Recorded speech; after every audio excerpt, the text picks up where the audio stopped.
Hello, ಎಲ್ರಿಗೂ ನಮಸ್ಕಾರ. Welcome to my YouTube channel. ತುಂಬ ಜನ ರಿಕ್ವೆಸ್ಟ್ ಮಾಡ್ತಾ ಇದ್ದೀರಿ ಮೀಶೋದಲ್ಲಿ ಬಾರ್ಕೋಡ್ ಕವರ್ಸ್ನ ಹೇಗೆ ಆರ್ಡ್ರ್ ಮಾಡ್ಕೊಬೋದು ಅಂತ. ನಾವು ಇವತ್ತು ವೀಡಿಯೋ ಮಾಡಿ ತೋರಿಸ್ತಿದ್ದೀವಿ. ಕೊನೆ ತನಕ ಸ್ಕಿಪ್ ಮಾಡದೆ ನೋಡಿ. ತುಂಬ ಈಸಿಯಾಗಿರುತ್ತೆ. ಮೊದಲಿಗೆ ಮೀಶೋ ಸಪ್ಲೈಯರ್ ಅಕೌಂಟ್ನ ಲಾಗಿನ್ ಮಾಡ್ಕೊಳ್ಳಿ. ಓಪನ್ ಮಾಡ್ಕೊಂಡ್ಮೇಲೆ ಮೇಲ್ಗಡೆ ತ್ರೀ ಡಾಟ್ ಲೈನ್ಸ್ ಕಾಣಿಸುತ್ತೆ, ಅಲ್ಲಿ ಆರ್ಡರ್ಸನ್ನು ಆಪ್ಷನ್ ಕ್ಲಿಕ್ ಮಾಡ್ಕೊಳ್ಳಿ.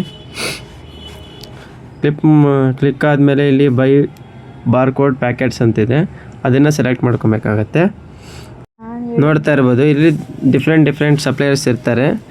ನಮಗೆ ಯಾವ ಸಪ್ಲೈಯರ್ ಬೇಕಂತ ನಾವು ಸೆಲೆಕ್ಟ್ ಮಾಡ್ಕೊಬೇಕಾಗತ್ತೆ. ಇದಕ್ಕೆ ಕಂಪಲ್ಸರಿ ಬೇಕಾಗಿರೋದು ಏನಂತ ಅಂದರೆ ಯೂಸರ್ ಐ ಡಿ ಮತ್ತು ಪಾಸ್ವರ್ಡ್ ಬೇಕಾಗಿರುತ್ತೆ. ನಮ್ದು ಆಲ್ರೆಡಿ ಯೂಸರ್ ಐ ಡಿ ಇರೋದ್ರಿಂದ ನಾವು ಲಾಗಿನ್ ಆಗಿದ್ದೀವಿ. ಅದರಲ್ಲಿ ಡಿಫ್ರೆಂಟ್ ಸೈಜ್ ಇರುತ್ತೆ, ಪ್ಯಾಕೆಟ್ ಸೈಜು ಮತ್ತು ಕ್ವಾಂಟಿಟಿ ಇರುತ್ತೆ. ನಾವು ಯಾವ ಕ್ವಾಂಟಿಟಿ ಬೇಕೋ ಅದು ಸೆಲೆಕ್ಟ್ ಮಾಡ್ಕೊಬೇಕಾಗತ್ತೆ. ನೋಡ್ತಾ ಇರ್ಬೋದು, ನಾವು ಇದೊಂದು ಸೆಲೆಕ್ಟ್ ಮಾಡಿದ್ದೀವಿ, ಬಟ್ ಇದು ಔಟ್ ಆಫ್ ಸ್ಟಾಕ್ ಅಂತ ಬರ್ತಿದೆ. ನಾವು ಬೇರೆ ಪ್ಯಾಕೆಟ್ನ ಸೆಲೆಕ್ಟ್ ಮಾಡ್ಕೊತಾ ಇದ್ದೀವಿ.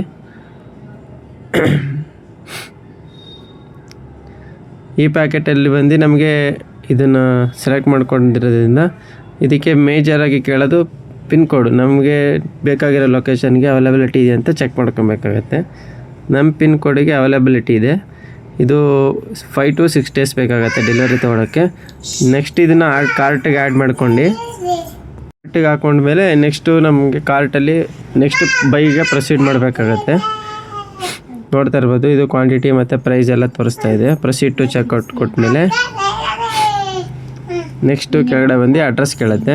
ಅಡ್ರೆಸ್ನ ಫಿಲ್ ಮಾಡಬೇಕು. ಇನ್ ಕೇಸ್ ನಾವೇನಾದ್ರು GST ಯೂಸರ್ಸ್ ಆಗಿದ್ದರೆ GST ನಂಬರ್ನ ವೆರಿಫೈ ಮಾಡ್ಕೊಳ್ಳಿ.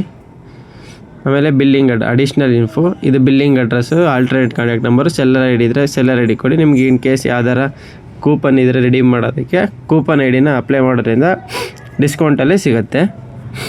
ಇದೆಲ್ಲ ಆದಮೇಲೆ ನೆಕ್ಸ್ಟು ಪ್ರೊಸೀಡ್ ಟು ಪೇಮೆಂಟ್ ಅಂತ ಕೊಡಬೇಕಾಗತ್ತೆ.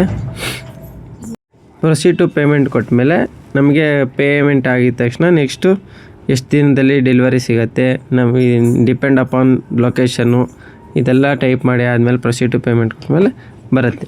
Thank you.